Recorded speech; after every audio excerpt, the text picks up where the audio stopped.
Again, guys, welcome to the episode Learning League, episode 3. iCarry. We just talked about a little bit about support. Getting that in again is going to be Chobra LOL. That's his Twitter, but you can check out Chobra. Again, guys, check me out as well, L3D. And what is going on, Chobra? Not much. We just got done with the first part of the show, and I'm just waiting to jump into the second part right here. Yeah, definitely in indeed. We're about to start up the second part. The second part, we're just gonna be talking general discussion about about the whole game in general, like what's going on with supposedly just starting up with League. Also, we'll touch up on the supports yet again, about wards and such as well. But mostly, we're just gonna be touching up on subjects we talked about between episode 1 through 3, and also some just other newbie kind of useful tips as well. So we're gonna get into this game right now. It is gonna be a custom game we kind of see, and we're gonna be turning back on the sound. And what's your timer, really quick? I think it's like 12 minutes. I'm guessing. Yeah, I'm just passing 12:35, 12:40 right here. Definitely, indeed. So, really quickly, we do see a lot of bit of damage happening in there, but what I want to do is talk about the wards again. We do have blue and purple having that tri-bush warded and having this dragon warded as well. By the way, this is not really a game we're going to be like shoutcasting. We're just kind of talking over it. So. We're just seeing out like what's going on in the room, and then what's going on in the game. Really quickly, this Ari player, she was probably mid, right? Yeah. She roamed down bottom. Why do you think she did that? Slash, does mid usually have to roam down bottom like most of the time, or when do you think you should do that? I mean, in this case, it was a very good call as they saw that the blue team's bottom lane was, willing to dive the tower a bit to try to pick up a double kill onto Sivir and Alistar. We saw, Lee Sin and Lee Sin coming from the jungle and Ari coming down from mid lane. Even if it's not in an act of desperation, however, it is a good idea for the mid player to give a lot of help to the bottom and top lanes in order to assist with ganks and pressure. Yeah, definitely. And we see that happening over there as well. But again, we're gonna be talking just general things, and really quickly, you're gonna see one of the questions would be, where do you find other people to play with? I mean, this is really just general out of the blue, but we haven't really talked about this before in any other episode of Learning League, so that'd be definitely a good thing to know. There are quite a bit of resources. Riot does implement the chat rooms in your game client. For those of you who don't know, if you open up at your client at the bottom right, you do have the option to check out the chat rooms. There are basic ones that Riot has implemented, and I believe that there are other chat rooms that players can set up themselves. Oftentimes you'll see streamers advertising their own chat rooms or various forums or online groups. Of course, in terms of online groups, you can look for players not only on the official forums coming up from Riot, but for instance, myself, I am a Redditor, so I do use Reddit heavily. Reddit has a lot of resources to find other players. You can try to reach out to players that you've met in game. Oftentimes, if you've had good team chemistry, people will hang out after the game and see if people want to join up in a group and play some games afterwards. Yeah, definitely. I mean, Reddit is also a great resource. But definitely, if you want to check out like the competitive scene as well, we were about to talk about this, but Solo Mid, LOL Pro, that's Curse's, CLG Gaming, all great resources as well as where do you find some guys that you can look at for League of Legends? Say you want to play this guy, which is Kennen, or this girl like Ari. Like, where do you find guides to like kind of base your game off of, and slash what are guides useful for as well? Um, in terms of guides, back in the day when I started, I did use a site called MobaFire heavily. It does appear that these days it is a community site, so you do have to be a little bit wary of what you are looking for. I would say in terms of looking for guides online, however, you always want to just take it with a grain of salt. That does come from a different summoner with a different playstyle. It's just to kind of see what are the options out there? Or if you're completely new to the champion, you can try to follow, say, the highest rated build and see how that goes. Take a chance to worry more about learning the skills rather than the build or the item build at the same time, and you can go on from there. As you mentioned, solomid.net having an extensive website full of guides and streams, along with other websites such as CLG, and also Curses. Not only are there written guides, but as you mentioned, streams, quite a few professional League of Legends players are becoming more and more focused on commentating their gameplay, which I think is very helpful because that goes beyond just looking at item lists, but also looking at mechanics or their decision making. Rather than you having to guess the reasoning behind, say, them going bot lane to gank, you can see exactly what they were thinking as they explain it to you live on stream. Definitely, I was gonna follow up with that question. Streamers, there's quite a few. I mean, I'm a streamer as well. You can see Shobra. I don't think do you actually stream yet or not yet? Not yet. I am still setting that up and making sure everything's smooth by the time I start it up.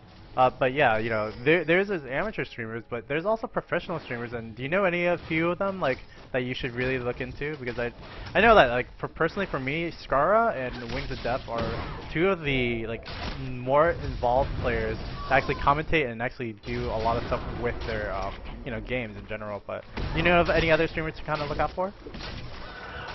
You do need to decide what you're looking for in a stream. As you mentioned, I love Skara and Wings of Death X. They're very informative and they're very patient with their streamer base. So you can join the chat and ask them direct questions, and they will do their best to try to cater to every question they receive in chat. Some other streamers that I have used in the past to learn, I have watched a couple of the TSM players, most notably the Odd One, who does focus a little bit more on being the entertaining style of a streamer, but, given his jungling, oftentimes he will explain his decision making or how he tries to set up a gank. So I have learned a lot from him. Of course, when it comes to junglers, some other people prefer to watch Saint Fisher, so I'm not very familiar with his streaming style. But when it comes to information and asking direct questions to professionals so you can get a better idea of a champion or recent changes in the patch, I would definitely suggest Skara and Wings of Death X. Yeah, definitely, indeed. I mean, you can also think about Chaos as well. And if you want to learn support, I mean, yeah, we only both brushed up on it, and we actually didn't talk a lot about positioning and all that stuff in lane phases, which we didn't get to see for this game. Definitely, you want to check out Natwin or Yatwin. He's the Epic Gamer support. He talks a lot and actually, really commentates while he goes with his decision making for support. Yeah, Nat is definitely one I've left out. That is my bad. But Nat, very informative, as you said, and he plays support extensively even when he is solo queuing. So a very good source when you want to learn how to assist your team in those passive ways, and maybe even active ways that you couldn't think about when picking a support character. Yep, definitely, indeed. Really quickly, we did talk about passivity, or sorry, not passivity, sustained supports like Soraka, like I guess Tark, like Sona. What other kind of supports are there? Like, non-sustained slash very aggressive supports. The most popular, very aggressive supports would go on to be Blitzcrank and or Leona. Now, these supports are picked purely for their ability to set up kills in their lane. If you are familiar with these champions, Leona and Blitzcrank offer a ton of CC even before hitting level 6, so they can set up early kills, or when a jungler comes, the gank will be that much more efficient as the lane can offer much more in terms of denying the other bot lane from flashing and easily getting to their tower. If we look at, say, Alistar, he's a little bit of a hybrid, as he does have a lot of CC, which can not only set up kills, but also help peel the other team's attempts in killing your carry, at the same time offering a little bit of sustain. Yeah, definitely. He does have Triumphant Roar. He does an Unbreakable Will, which actually is like a hard engage slash you can just get out of CC. But his Headbutt Pulverize is pretty much what he is known for. Definitely gets in there and gets like either the carry or even some parts of the team. Either good or bad. Either good or bad indeed. Yeah. We were talking about, professional streamers. Sometimes we do talk a little bit. A little bit bad, a little bit good sometimes. And is there general conduct you should have during a game? per se? Most importantly, just keep a positive attitude. These are other summoners. Especially when it comes to just public games, you don't know if maybe they're still quite new to this champion, and it might even be better if if you're familiar with the champion and it looks like they're struggling. Kind of tell them what you've learned. Be open to communication. You don't have to necessarily aim to make everybody your best friend from your games per se, but you want to make sure you keep up communication and that all your teammates feel comfortable replying to you and also giving you tips should you need them. And that way also when you ask for ganks or when you suggest objectives, there will be much more open discussion within the team to kind of work together, as League of Legends essentially in the end is a 5-man game. You could dominate your lane, but if you weren't able to talk to your team at all, you might not be able to push down those towers or take that Baron. So, from the get-go, try not to make any assumptions. Of course, we all have our bad days. You do get frustrated when things go wrong in such an online game, but you want to remember, maybe they're having a bad day. Maybe it's a new champion or they're trying a new build. And, that's the good thing about League of Legends. You can try these new things and discover, new metas or new builds or, even different positions for various champions. And we want to encourage that as a community to help this game grow as Riot continues to build it up more and more. Yeah, definitely. I mean, manners, I mean, you can't really teach manners. I think that was the first thing I got from this question. Like, you can't really teach them, oh, you just stay good or go stay bad. You kind of just have to, just go with the punches, try to help as much as you can. I think Dyrus was one of the people that said, yeah, you might have the wrong masteries or you might have, like, wrong settings, but, just tell your team that, you're trying this out, you're trying to do your best. And I mean, sometimes you'll still get people raging at you, which is something that is pretty evident through any team play game where you have to rely on other people. But it happens. You just kind of have to go with the punches and go with the flow. It isn't all just bad or good. I mean, it's even. It's very even per se. What do you feel like? What do you feel is the first thing you should actually learn in the game of League of Legends from like level 1 to level 30? That is an interesting question. I would say the biggest thing is just really learning the map and what's important. So priorities in the game. For instance, I would say the #1 priority, of course, situational, but at the core, bottom line, you want to say towers are your #1 priority. You cannot win the game if you don't destroy towers. So you want to keep that in mind. From level 1, you want to kind of get used to the map and see, oh, there are 6 towers in the lanes, and then 3 extra towers and 2 Nexus towers in the base. You want to know that these are the main objectives and focus on that. Of course, as you grow, people are going to tell you to focus on tiny mechanics such as last hitting better or better ward placement or positioning in team fights. But from level 1, that isn't your concern. Your concern is, I know where I need to go, I know what my goal is, and I need to make sure that me and my team are working towards that same goal, that we're not just hunting for players, but we're hunting for towers. I would say that is definitely the biggest thing to learn. Actually, like all the questions that aside and all the answers that I've never heard of, that was probably one of the best answers in general for League of Legends, like just learning it out in general. That was really, really solid, Trevor. I just wanted to say that. Thanks. Yeah, I mean, going back to the question really quickly. I mean, yeah, it's all dependent on what you want to play. What do you want to feel like? Riot starts off with, I think it's 10 or 15 free champions per week, or 12, some number that's more than 10. They do give you a bit of AD, they give you a bit of VP, which we talked about before, support and everything else. So definitely choose and play around with what you want, but definitely do know your main objectives and goals of this game, which is actually taking down towers, not actually chasing, which we're kind of seeing right now. But it is what it is. No problem. We're all having fun over here. Going on to that question, I was about to say, what kind of characters would you play? But I think it's more just general choice, right? Like what you want to actually start off with as a player. Yeah, it is highly up to personal preference.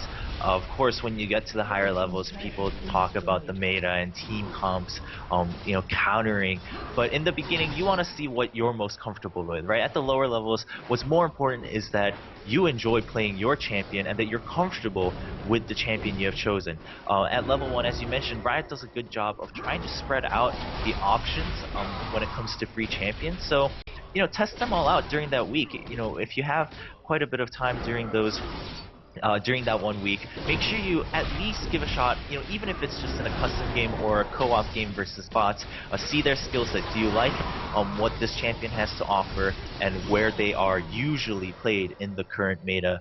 Things like that. Of course, if you have played past games of a similar nature, you can try to base it off of that. For instance, myself, I knew I usually preferred any character with a ranged attack in any game I've played, so I always started with ranged AD and moved on to mages. You can kind of narrow things down like that, but I would say the biggest thing is try them all. Try them all when they come. That is the greatest thing that Riot has to offer, that these champions are free, that they rotate them regularly, so you don't have to just buy champions blindly. Wait to test them out before you commit to using your hard-earned IP on buying these champions. And especially during the levels of 0 to like 20, I would say IP is probably easier to get through than when you get to level 30. Especially when you're at level 30, you're gonna be thinking about buying runes as well. And if you want to get more competitive, get into those ranked games, you definitely need all the advantages of runes as well as just just other champions. So definitely save up your IP. That is one notion that we never really talk about in general for League of Legends. And definitely just keep up with just playing all the characters. And I was about to say, what is your favorite character, Chobro? Just as a side kind of note. My favorite single champion at the moment would have to be Ezreal. I love what he has to offer, the mobility, and of course, as I mentioned, he is a ranged character. But when it comes to roles, I have come to prefer AP mages the most. Sorry. Yeah, AP mages do kind of connect the beginning of the game, kind of set the tone. So if you're someone who likes playing solo queue a lot, which is pretty much just the rank, beginning of just playing in the elos, it's definitely one of those things you want to play professionally, because you can carry pretty hard in the early game to actually set you up for your late game. My favorite character, really quickly, is Teemo. I'm a freak and Rayman kind of person too, and I kind of love all the Yordle kind of things. But in general, I think it's just because he is kind of a ranged AD carry, but he's actually an anti-AD carry as well, because he blinds people who do a lot of normal attacks. So it's really fun, just kind of I would say trolling, but definitely harassing slash disengaging all my opponents per se. Really quickly, what should you do during each phase of the game? Early, late, and mid game. Early game, everyone's in their lanes. It's fairly static, and so you want to focus primarily on getting as many last hits as you can. This is the time when you pretty much have the luxury of focusing on the creep wave that is coming your way and increasing your gold take. Of course, there may be some harass going back and forth, but no other time in the game will you be able to just have that one other person or two other people against you and focusing, or both sides focusing purely on the creeps. When it comes to mid game, which often happens when the lane phase is over or like a tower or two are taken down, it depends on your role. If you are a late game character, usually the AD carries in the current meta tend to be heavy late game characters. You want to try to still focus on farming. You want to go to the lanes that are open. Most often, if you've lost a tower, that lane's going to be pushed towards you as the enemy creep builds up. So go there, get as much farm as you can. But if you're, say, the mage, like you just mentioned, you have somewhat of an advantage coming out of early game, so you want to go around and put pressure, help set up ganks, and of course as the jungler you want to keep your eye on all the objectives. And as the game progresses, when it comes to late game, you want to make sure you're always in a good team formation. You always want to stay grouped up, not necessarily in one path, but generally in the same area, that you guys are walking towards the same part of the map. Like, do you want to take a tower and then go to Baron, or do you want to bait a fight, or do you want to clear wards? You want to do this all together, because come late game, as your level increases, the time you stay dead increases along with it. So if you get caught out, when you hit the 40-minute mark and everyone's level 18, they may be able to have 40 to 50 seconds of free pushing time of 4v5 or 5v4 in their favor. So you want to make sure that everyone sticks together when it comes to late game. Yeah, definitely. I was about to say, you talked about metagame as well. Early game, you can also do this thing called harassing. Definitely a really good idea. More of an advanced technique per se, just because it does require you to actually time out your last hits with your actual hitting of the other enemy champion. But that's pretty much in middle, top lane, and AD carry. That's where you see harassing being used. We can definitely go into that a little bit later. Definitely a different episode of Playing League, but definitely just usual things you should kind of know about for laning phases in general. What should you go? When should you group up when your team is winning, and when should you group up when your team is losing? If your team is in the lead, I would say you want to capitalize on that by taking the non-tower objectives as much as you can, as they have so much to offer in terms of gold, experience, or even a buff. So, Dragon in the bottom half of the map along the stream, and then Baron in the top half, they offer a lot for the team. So if you're in the lead, you know that the other team has to be a little bit more cautious in terms of engaging on you, and you can force these objectives and take them. If you're losing, on the other hand, you want to make sure that you are actually on top of your map vision. Everyone on the team should be focusing on that, especially on your side of the map, because now on the other hand, that the enemy team who is leading has the luxury to kind of roam around on their own or in small groups of two to catch people off. So you want to make sure you have that warded, and also group around your towers to kind of siege properly. You don't want to come into a situation of a 5v5 standoff per se, but you want to make sure that the enemy team can't just plow through free towers on their own. Yeah, definitely. That that is one of those things you should look out for. I would also say if you are losing, a little bit of roaming together as a group, kind of catching out, just little people out there, just getting those one or few more kills can actually, lead to an easy Baron or lead to an easy Dragon or lead to an easy gold lead. So, I mean, there's a lot of intricate kind of strategies in this game of League of Legends, but what makes a good player in League of Legends or in gaming in general, you think, Joe, bro? Hello? Joe? Oh, sorry. Yeah, no Um, problem. yeah, I was having some microphone issues there, No but problem. I would say the biggest thing is attitude. Oftentimes, as a matter of fact, recently I believe it was um, I'm not positive, so I don't want to cite the wrong source, but there has been a series of articles online on one of the professional gaming websites that's called Playing to Win. And, it's not necessarily just for people who want to become professional gamers, but anyone. You want to have that attitude of how can I improve? It is a team game, as we mentioned before. There will be different times when different champions have made the mistake, but you don't want to focus on calling out faults, because we all have stuff we can improve on. No one can say that they have mastered this game perfectly, especially such a intricate game as League of Legends. I would say, focus on what you can improve every game. Focus on keeping that attitude up and spreading it to your teammates, which will allow you to, see the small things that you might be able to improve on. Maybe you'll see that actually with this champion, it's better to stick to the left side close to the wall versus the right side where this river is. Little things like that, you'll be able to catch on more and more as you kind of assess the mistakes you make. When you die, you try to see, where did that go wrong? Did I get ganked, or were we trading too heavily, and was I not catching out for or looking out for item build comparisons? I would say just keep a sharp eye, and also, if you the biggest tip I can give to players is, if you start on a losing streak, you want to take a break, because as humans, all of us are affected by that, right? We do get frustrated, or we do get put down, even if we try to avoid it. So take a break, go get some water, go take a walk, or something like that, and come back so that you can, enjoy this game, because it is a great game, it's a fun game, and you don't want to go into that cycle of just being frustrated about it and about yourself. Yeah, also what you just said, it is a game. I mean, it's not.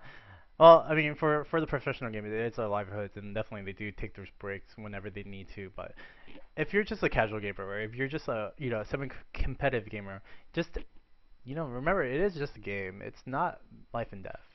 Yeah, so definitely, get that into your mindset. Also, just get that into your mindset.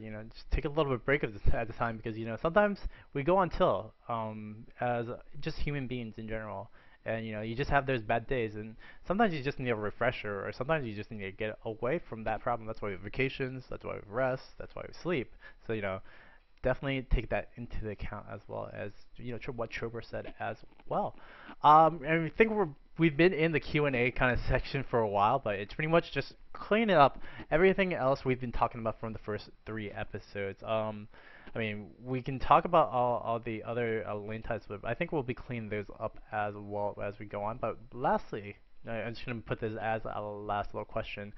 What is a good mark to hit for an AD carry slash any kind of carry for CSing, which is creep scoring?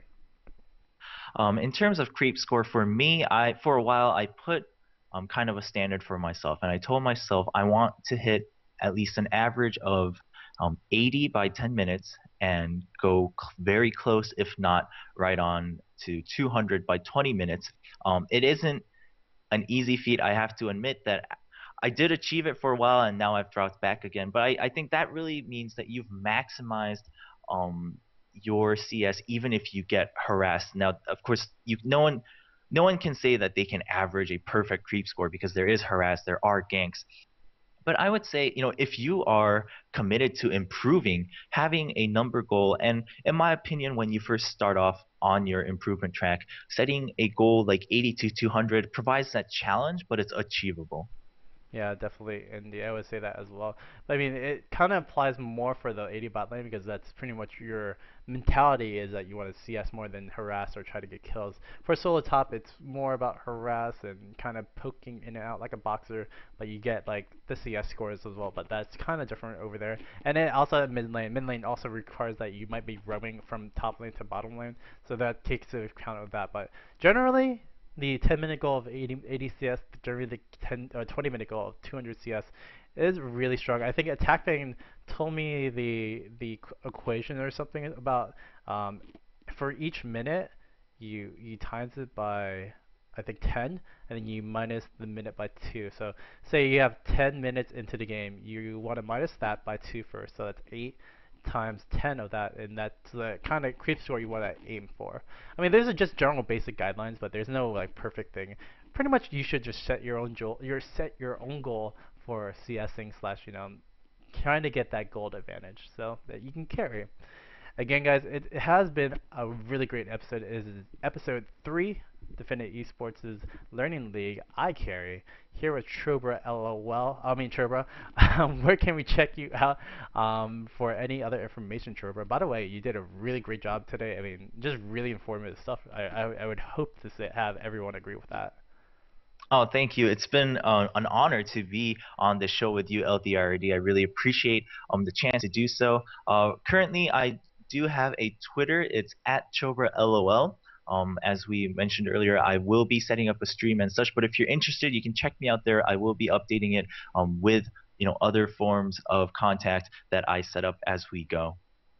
Definitely, indeed. And you can also check me out on Definitive Esports, d-esports.com, or you can check me out on my personal site, facebook.com/L3IRD Gaming, or you can hit me up on Twitter as well. But definitely, you can check out what I'm going to give up as opportunities for giveaways, some shoutcasts, blah blah blah blah blah. But big ups to my sponsors. I'm wearing a shirt for them right now, Zowie Gear. At Zowie Gear, they're really cool, awesome stuff. They gave me all this new, toys to play around with, especially the new headset as well. Definitely check them out. You can check out Antec Inc. at Antec Inc. Twitter.com/Antec Inc. They are really cool, suppliers for Definitive Esports. I mean, partners with Definitive Esports as well. And lastly, we just made a new partnership with BenQ, so definitely really cool to check that out as well. But I think it has been a great show. Hopefully, you guys learned a lot. I learned a lot today, actually. Just hearing from Chobra, but also just hearing from you guys. you know, your responses, your talks, and your awesomeness. And that's what keeps Definitive Esports slash Learning League slash League of Legends going. It's you guys. So definitely keep that in mind. If you don't play the game, we can't really do much with it. So again, guys, it's been an honor and pleasure. We're gonna be signing out again. Definitive Esports L3D gonna be signing out with Trobra.